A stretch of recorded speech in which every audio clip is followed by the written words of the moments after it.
Vous êtes une secrétaire, pas une conseillère juridique. Ces mots ont résonné dans la salle de conférence comme une gifle sur mon visage.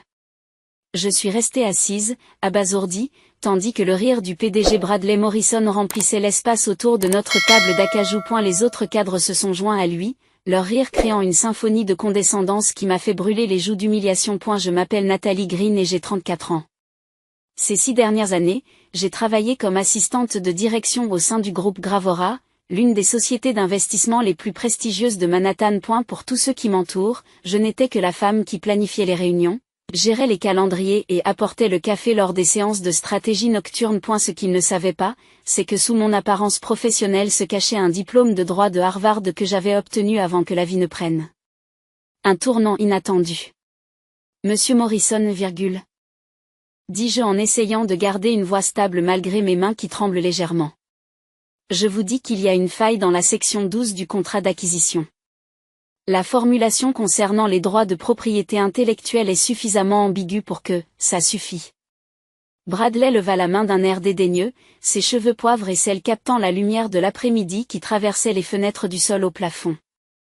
Nathalie, j'apprécie votre enthousiasme, mais laissez l'analyse juridique aux gens qui ont fait des études de droit. L'ironie de la situation ne m'a pas échappé. J'avais fait des études de droit.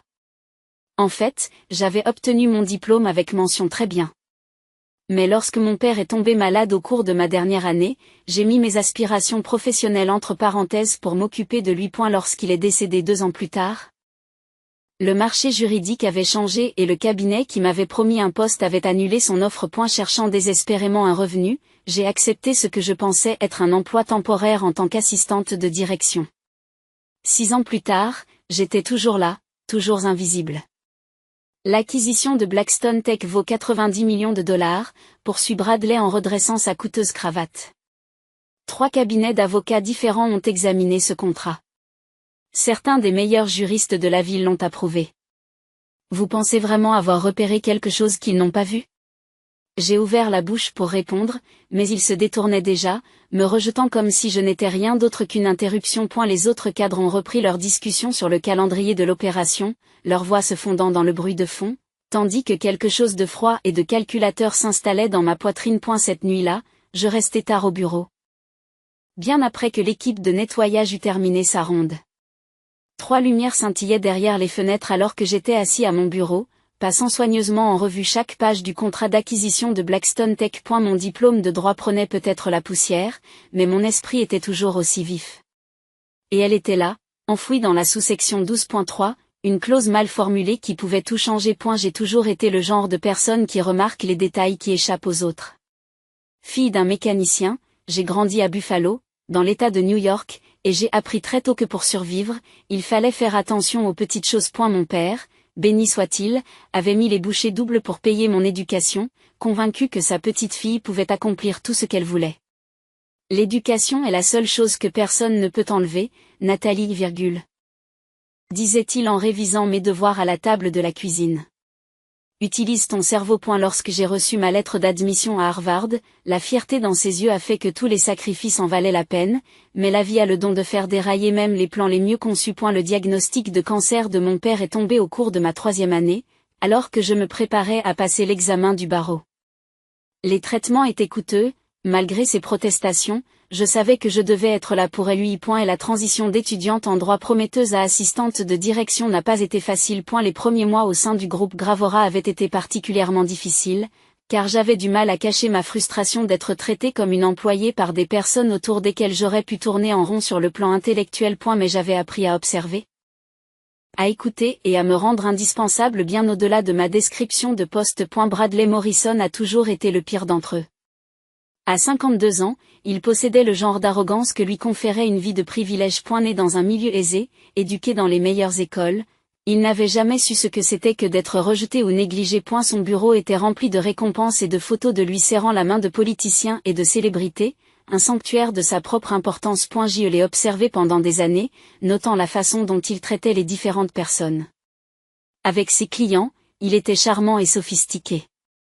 Avec ses égaux, il était stratégique et calculateur. Mais avec les personnes qu'il considérait comme inférieures à lui, le personnel de nettoyage, les employés subalternés, oui, son assistante de direction.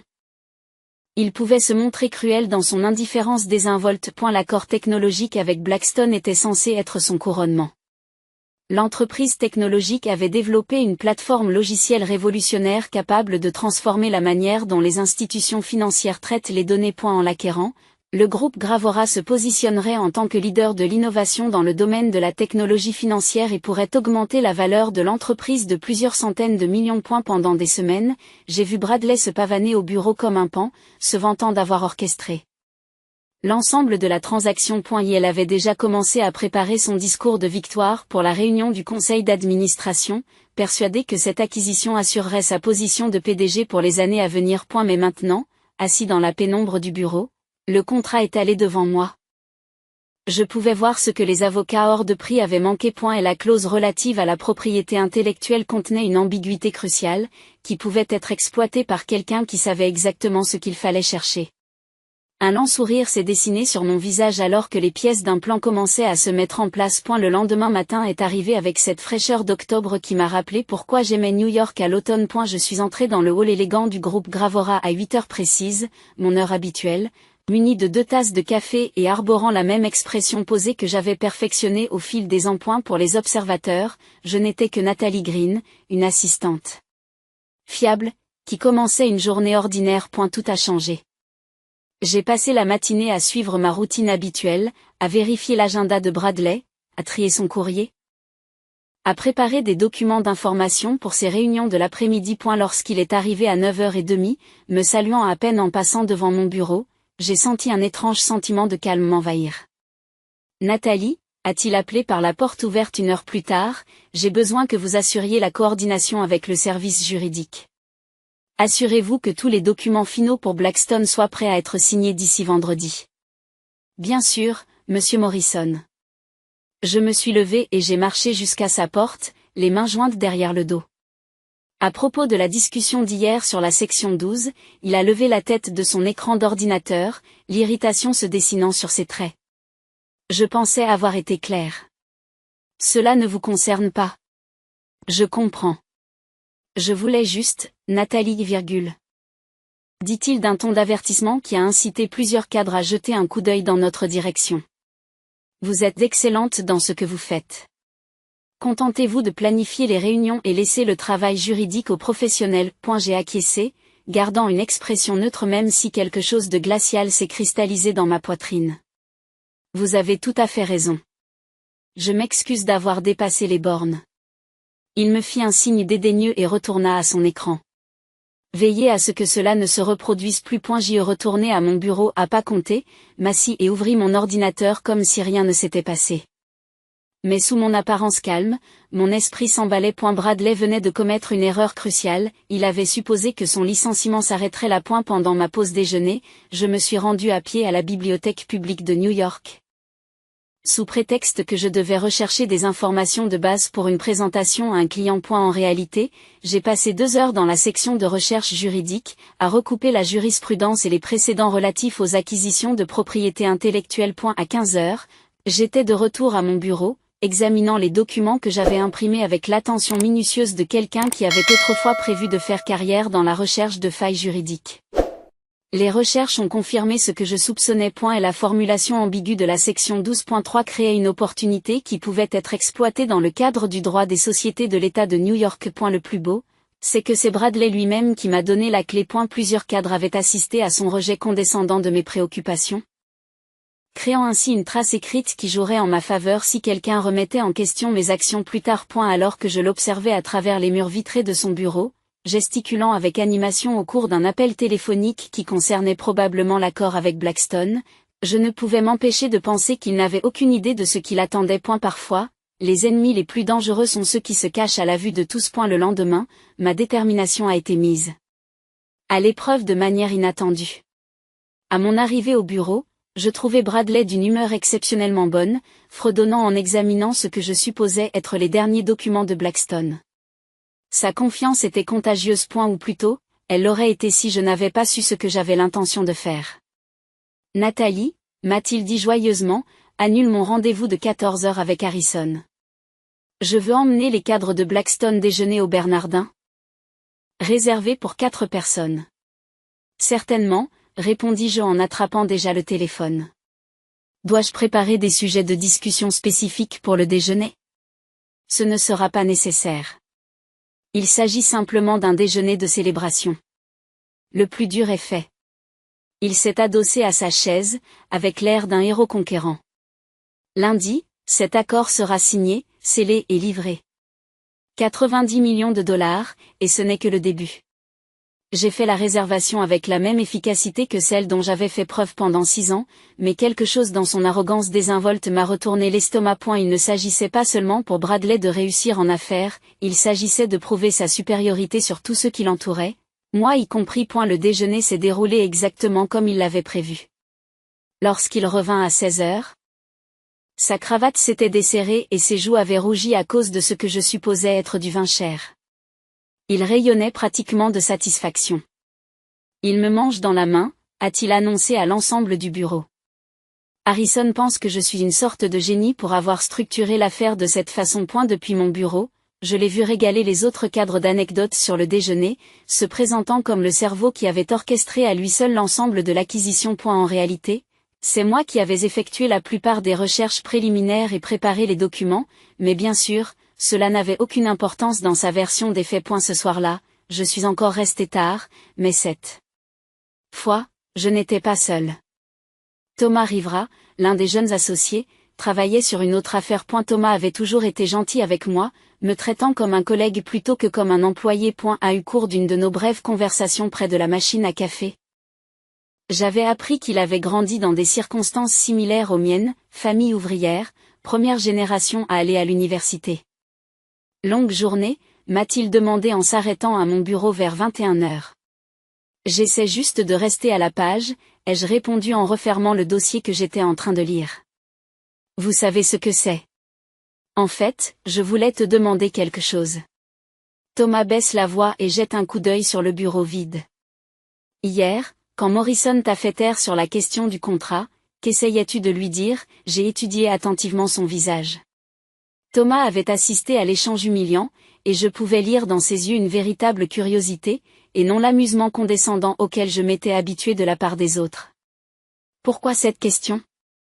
Parce que j'ai examiné le contrat de Blackstone à des fins de diligence raisonnable et qu'il y a quelque chose dans la section 12 qui me dérange. Les termes relatifs à la propriété intellectuelle semblent. Il marqua une pause, cherchant le mot juste. Mon rythme cardiaque s'est accéléré, mais j'ai gardé une expression neutre. Quel genre de problème? Le genre de problème qui pourrait potentiellement invalider certains aspects de l'acquisition si quelqu'un voulait la contester. Thomas s'est assis sur la chaise à côté de mon bureau. Écoutez, je sais que Morrison pense que vous n'avez pas l'expertise nécessaire pour repérer les problèmes juridiques, mais je vous ai entendu poser des questions incroyablement perspicaces pendant les réunions stratégiques. Vous voyez des choses qui échappent aux autres. C'était un terrain dangereux. Et si Thomas cherchait à obtenir des informations, je devais être prudent. Mais s'il était réellement préoccupé par le contrat, cela pouvait signifier que mes soupçons sur la faille étaient exacts. J'apprécie la confiance que vous m'accordez, mais M. Morrison m'a fait comprendre que l'analyse juridique n'était pas de mon ressort. Morrison est un imbécile arrogant, dit Thomas sans ambages, puis il regarde immédiatement autour de lui pour s'assurer que personne ne l'a entendu. Désolé, je n'aurais pas dû dire ça. Ton secret est en sécurité avec moi, lui ai-je assuré, et je le pensais vraiment. Le vendredi matin est arrivé avec le genre d'énergie qui précède une étape importante. La signature de Blackstone était prévue pour lundi, et tout le bureau bourdonnait d'impatience. Bradley se tenait dans la salle de conférence depuis 8 heures du matin, revoyant les derniers détails avec l'équipe juridique et répétant sa présentation pour la réunion du conseil d'administration qui suivrait la signature. J'ai abordé ma routine matinale avec une attention particulière, sachant qu'aujourd'hui serait probablement ma dernière chance de mettre en œuvre le plan qui s'était formé dans mon esprit toute la semaine. Les recherches que j'avais effectuées à la bibliothèque avaient confirmé mes soupçons concernant l'échappatoire, et j'avais passé la soirée précédente à examiner les procédures d'enregistrement des sociétés dans l'État de New York. À 10 heures, Bradley est sorti de son bureau avec une pile de documents et cet air familier d'autosatisfaction. Nathalie, j'ai besoin que tu transmettes ces documents à notre équipe juridique de Harrison, Blackwell et associés. Assurez-vous qu'il comprenne qu'il s'agit d'une priorité absolue. Il a déposé les documents sur mon bureau sans me regarder. Appelez également ma femme et dites-lui que nous aurons besoin de champagne pour le dîner de célébration de lundi. Le bon, pas celui qu'elle a acheté pour l'affaire Peterson. Bien sûr, ai-je répondu, en attrapant déjà le téléphone. Y aura-t-il autre chose? En fait, oui. Il s'est arrêté devant mon bureau, une expression pensive traversant son visage. Je veux que vous prépariez un communiqué de presse annonçant l'acquisition, quelque chose qui mette l'accent sur mon rôle dans la conclusion de cette affaire. Le conseil d'administration voudra que notre succès soit reconnu publiquement. L'ironie de la situation était presque insoutenable. Il voulait que je rédige un communiqué de presse célébrant son triomphe alors que j'avais l'intention de détruire ce même triomphe dans les prochaines heures. J'aurai un projet prêt cet après-midi. J'ai promis. Excellent. Il redresse sa cravate et se dirige vers les ascenseurs. Je déjeunerai avec Harrison jusqu'à 15 heures. Retenez mes appels. Au moment où les portes de l'ascenseur se sont refermées derrière lui. J'ai ressenti une poussée d'adrénaline qui m'a rappelé les concours de plaidoirie de ma faculté de droit. C'était le moment. Ma fenêtre d'opportunité. J'ai marché calmement jusqu'à la salle des dossiers et j'ai récupéré une copie du contrat d'acquisition complet de Blackstone ainsi que les documents justificatifs qui détaillaient les transferts de propriété intellectuelle. J'y suis ensuite retourné à mon bureau et j'ai ouvert mon ordinateur portable, naviguant jusqu'au site web de l'État de New York consacré à l'enregistrement des sociétés. La faille que j'ai découverte était d'une simplicité élégante. Et la section 12.3 contenait un libellé sur les droits subsidiaires et les propriétés intellectuelles associées qui était suffisamment vague pour être interprété de multiples façons. Plus important encore. Il contenait une disposition permettant l'acquisition par des tiers de droits subsidiaires spécifiques par le biais d'un dépôt direct auprès du registre des sociétés de l'État. Concrètement, cela signifie que quelqu'un pourrait potentiellement déposer une demande de droits de propriété intellectuelle spécifiques associés au brevet des filiales de Blackstone, droits qui n'étaient pas explicitement protégés par l'accord d'acquisition principal. S'il aboutissait, ce dépôt créerait un obstacle juridique susceptible de retarder, voire de faire échouer l'ensemble de l'opération. Les frais de dépôt s'élevaient à $1. J'ai passé l'heure suivante à préparer soigneusement les documents nécessaires, en utilisant ma formation juridique pour m'assurer que chaque détail était correct. Les droits subsidiaires que je visais étaient liés aux algorithmes de traitement des données de Blackstone, pas la technologie de base que le groupe Gravora voulait, mais suffisamment importants pour que leur absence réduise de manière significative la valeur de l'acquisition. Alors que je me préparais à soumettre le dossier, mes mains tremblaient légèrement. Il ne s'agissait plus seulement de me venger. Il s'agissait de prouver que j'étais plus qu'une simple secrétaire, plus que la femme invisible qui apportait le café et planifiait les réunions. À 14 heures précises, j'ai cliqué sur le bouton d'envoi et j'ai payé les frais de dossier $1 avec ma carte de crédit personnelle. L'acte était accompli. Le week-end s'est écoulé avec une lenteur angoissante. J'ai passé le samedi et le dimanche dans mon petit appartement du Queens, essayant de me distraire avec des livres et Netflix, mais mon esprit revenait sans cesse au dossier que j'avais déposé. Une partie de moi se demandait si je n'avais pas fait une terrible erreur, tandis qu'une autre partie ressentait une satisfaction féroce d'avoir enfin agi. Dimanche soir, je m'étais convaincu qu'il n'en résulterait rien. Peut-être la faille n'était-elle pas aussi importante que je le pensais. Peut-être que les équipes juridiques résoudraient rapidement les problèmes qui se poseraient. Bradley obtiendrait sa victoire après tout, et je resterais exactement là où j'ai toujours été, invisible et négligé. Le lundi matin a tout changé. Je suis arrivé au bureau à l'heure habituelle de 8 heures et j'ai trouvé le hall d'entrée en plein chaos. Bradley se tenait près de la réception, le visage rouge de rage alors qu'il criait dans son téléphone. Plusieurs autres cadres se sont regroupés à proximité, leurs expressions allant de la confusion à la panique. « Comment ça, il y a un litige sur le classement ?» dit Bradley. « La signature a lieu dans 3 heures. Réglez ça tout de suite. » Je suis passé devant le groupe avec mon calme habituel, remarquant qu'aucun d'entre eux ne reconnaissait ma présence. Dans mon sac à main, j'avais une impression de la confirmation de dépôt que j'avais reçue du registre de l'État, ainsi que des copies de toutes les pièces justificatives, juste au cas où. À mon bureau, j'ai vérifié l'agenda de Bradley et trié son courrier, Mais mon attention s'est portée sur les appels téléphoniques de plus en plus frénétiques provenant de son bureau. À travers les parois vitrées, je le voyais faire les 100 pas comme un animal en cage, tour à tour hurlant au téléphone et tapant frénétiquement sur son ordinateur. Vers 9h30, Harrison Peters, l'avocat principal du cabinet juridique chargé de l'acquisition, est arrivé avec l'air d'avoir dormi dans sa voiture.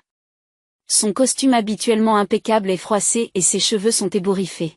« Où est Morrison ?» demande-t-il en me jetant à peine un coup d'œil. « Dans son bureau ?» répondis-je d'un air entendu. « Dois-je lui faire savoir que vous êtes ici ? » Il est au courant. Harrison passe devant mon bureau et entre dans celui de Bradley, fermant la porte derrière lui. S'ensuivirent 45 minutes de discussion intense que je pouvais entendre même à travers la porte fermée. Des mots tels que litige de propriété intellectuelle et dépôt d'une tierce partie ont été prononcés, accompagnés d'un langage de plus en plus coloré de la part de Bradley, qui aurait fait rougir un marin. Finalement, la porte s'est ouverte et Harrison est sorti, l'air vaincu. Nathalie, appelle Bradley depuis l'embrasure de sa porte, annule la cérémonie de signature. Dites à tout le monde que l'accord a été reporté dans l'attente de la résolution d'un problème juridique. J'ai levé les yeux de mon ordinateur avec ce que j'espérais être une expression de préoccupation appropriée. Tout va bien, monsieur Morrison ? Tout va bien. Il a craqué, même si sa prise en main du cadre de la porte laissait supposer le contraire. Juste un petit problème technique que nous allons résoudre rapidement. Harrison se racla la gorge. En fait, Bradley, c'est un peu plus compliqué que cela. Quelqu'un a déposé une demande de droit de propriété intellectuelle subsidiaire liée au brevet de Blackstone en matière de traitement des données. Tant que nous n'aurons pas résolu ce litige, nous ne pourrons pas procéder à l'acquisition. Comment est-ce possible ? Sa voix s'élève à nouveau. 3 cabinets d'avocats différents ont examiné ce contrat. Le dossier semble exploiter une ambiguïté dans la section 12.3, explique Harrison. C'est en fait assez intelligent. Celui qui a fait cela a clairement compris la formulation spécifique et savait exactement comment l'utiliser. J'ai senti un frisson de satisfaction me parcourir, mais j'ai gardé une expression soigneusement neutre. C'était exactement ce que j'espérais, mais je devais jouer mon rôle à la perfection. Qui a déposé la plainte ? Demande Bradley. Harrison consulte ses notes. Quelqu'un du nom de Nathalie Green. Le silence qui suit est assourdissant. La salle de conférence s'est tue tandis que toutes les têtes se tournaient vers moi. Je sentais leur regard comme un poids physique, mais je restais assise à mon bureau, les mains croisées calmement sur mes genoux. Le visage de Bradley était passé du rouge au blanc, puis à une teinte violette inquiétante, au fur et à mesure que les implications des paroles de Harrison prenaient corps. C'est impossible, dit Bradley, sa voix dépassant à peine un murmure. C'est une secrétaire.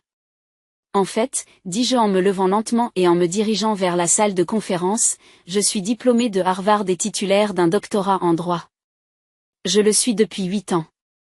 Le bruit de la mallette de Harrison heurtant le sol rompt le silence. Vous. Bradley me désigne d'un doigt tremblant. C'est vous qui avez déposé cette demande ? Oui. Je l'ai fait. J'ai ouvert mon sac à main et j'en ai retiré la confirmation de dépôt, ainsi que des copies de toutes les pièces justificatives. Pour exactement $1, comme le permet le droit des sociétés de l'État de New York. Puis il m'a pris les documents des mains, les parcourant rapidement des yeux. C'est vraiment légitime. Le dépôt est correctement exécuté, et le raisonnement juridique est solide. Mais c'est une secrétaire, a répété Bradley, comme si le fait de le dire plus fort allait changer la réalité. Non, monsieur Morrison, ai-je dit, d'une voix ferme et claire. Je suis une avocate qui travaille comme votre assistante exécutive depuis 6 ans, la même qui a essayé de vous avertir de cette faille il y a 3 jours. Le souvenir l'a frappé comme un coup physique. Je pouvais voir le moment où il se souvenait de notre conversation, où il se rappelait avoir rejeté mes inquiétudes avec ces mots dévastateurs. Vous êtes une secrétaire ? Pas un conseiller juridique. Vous l'avez fait exprès, a-t-il soufflé. Vous avez saboté mon affaire. Je me suis protégé, ai-je corrigé. Lorsque j'ai porté ce problème à votre attention, vous avez choisi de l'ignorer. Vous m'avez clairement fait comprendre que mon avis juridique n'avait aucune valeur en raison de mon titre professionnel. J'ai donc décidé de laisser le marché démontrer la valeur de mon analyse. Les heures suivantes se sont déroulées comme une symphonie de chaos soigneusement orchestrée. Harrison a passé 45 minutes au téléphone avec les dirigeants de Blackstone, expliquant pourquoi la signature devait être reportée indéfiniment. Je pouvais entendre leur colère et leur confusion même depuis mon bureau, leur voix s'échappant du haut-parleur alors qu'ils exigeaient des réponses. Bradley alternait entre faire les 100 pas dans son bureau comme un animal en cage et s'asseoir à son bureau, la tête dans les mains. À un moment donné, je l'ai entendu au téléphone avec sa femme, la voix tendue alors qu'il tentait d'expliquer pourquoi leur dîner de fête devait être annulé. C'est un contretemps temporaire, répétait-il. Nous aurons résolu le problème dans quelques jours. Mais l'expression de plus en plus sombre de Harrison laissait penser le contraire. Vers 14 heures, il a fait entrer Bradley dans la salle de conférence pour ce qui semblait être une conversation très sérieuse. À travers les parois vitrées, je pouvais voir Harrison faire des gestes énergiques, tandis que le visage de Bradley pâlissait de minute en minute. Lorsqu'ils sont ressortis 20 minutes plus tard, Bradley avait l'air d'un homme qui venait d'apprendre qu'il était en phase terminale. Nathalie, dit Harrison, la voix empreinte d'un certain respect. J'ai besoin de vous poser quelques questions sur votre dossier. Bien sûr, répondis-je avec professionnalisme. Mais je dois préciser que j'ai engagé un conseiller juridique pour représenter mes intérêts dans cette affaire. Bradley relève la tête. Un avocat ? Vous n'avez pas les moyens de vous offrir les services d'un avocat. En fait, je peux me le permettre. Je souris pour la première fois de la journée. Il s'avère qu'un investissement $1 dans les droits de propriété intellectuelle peut avoir une grande valeur lorsqu'il est bien exécuté. Harrison s'est raclé la gorge. Mademoiselle Green, seriez-vous disposée à discuter d'une résolution potentielle de ce litige ? Je suis toujours prête à discuter, ai-je dit, mais je dois vous avertir que ma position est très forte, à la fois sur le plan juridique et stratégique. L'expression d'horreur qui s'est dessinée sur le visage de Bradley valait tous les moments d'humiliation que j'avais endurés au cours des 6 dernières années. En l'espace de quelques heures, la nouvelle de l'effondrement de l'accord s'est répandue dans tout le quartier financier. Mardi matin, le cours de l'action du groupe Gevora avait chuté de 12% et le conseil d'administration avait convoqué une réunion d'urgence. Mercredi, Bradley Morrison a été mis en congé administratif, dans l'attente d'une enquête approfondie sur les raisons d'un tel oubli juridique. Les dirigeants de Blackstone, furieux de cet embarras public et mettant en doute la compétence du processus de diligence raisonnable du Gevora Group, se sont officiellement retirés des négociations et ont commencé à explorer des partenariats avec des entreprises concurrentes. Et la chute de Bradley a été rapide et sans pitié. Les publications du secteur ont repris l'histoire d'une acquisition de $90 millions qui avait déraillé à cause d'un dépôt $1. Bien qu'elle se soit d'abord concentrée sur la curiosité juridique plutôt que sur le drame personnel qui se cachait derrière. Des détails ont fini par apparaître sur la façon dont il avait ignoré les avertissements de son propre assistant concernant la faille qui avait détruit son affaire. Sa réputation est devenue un exemple d'arrogance et d'incompétence. Aucune grande société financière n'a voulu l'approcher après l'éclatement du scandale, et il a finalement été contraint d'accepter un poste dans une petite société d'investissement régionale de l'Ohio. Une chute spectaculaire depuis son trône de Manhattan. Entre-temps, Harrison Peters, impressionné par mon sens juridique et ma réflexion stratégique, m'a proposé de rejoindre son cabinet en tant qu'avocat d'affaires. 3 autres cabinets lui ont emboîté le pas dans la semaine. J'ai accepté un poste chez Sterling Associates, l'un des plus prestigieux cabinets d'avocats d'affaires de la ville. Avec un salaire de départ 3 fois supérieur à celui que je gagnais en tant qu'assistante de direction. Alors que je rangeais pour la dernière fois mon bureau au sein du groupe Gravour, je me suis surprise à penser aux paroles de mon père, il y a tant d'années, selon lesquelles l'éducation est quelque chose que personne ne peut vous enlever. Bradley Morrison avait essayé de me diminuer, de me garder dans une boîte étiquetée secrétaire, mais il avait oublié que les titres ne définissent pas l'intelligence. Ce sont les actes qui le font. Ma vengeance avait été parfaite non pas parce qu'elle était cruelle, mais parce qu'elle était juste. Parfois, les victoires les plus satisfaisantes sont celles où l'on prouve sa valeur en étant exactement ce que l'on était censé être depuis le début.